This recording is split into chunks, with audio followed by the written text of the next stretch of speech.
Welcome back to our channel. So today in this video we are going to discuss about how to merge PDF file on compressed PDF size online. So without wasting much of our time, let's get straight into the video. So the first step is to simply merge your PDF file. You need to go to your web browser or Chrome, anything you like, and go to ilovepdf.com or PDF24 tools, which are completely optional as per your wish, and upload the PDF document you wish to merge.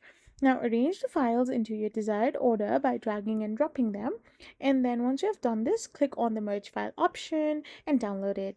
Once the merge is done, go to an online PDF compression website.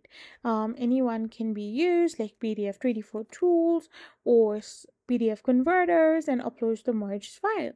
Once you have simply uploaded the merged PDF, select the compression level if the tool offers and start the compression process and then download it. So this is how you can simply do it.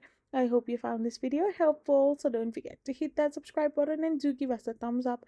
We will be back again with more informative videos. Thank you for watching and stay tuned for our next video. We will be back again with more informative and in updating videos like this.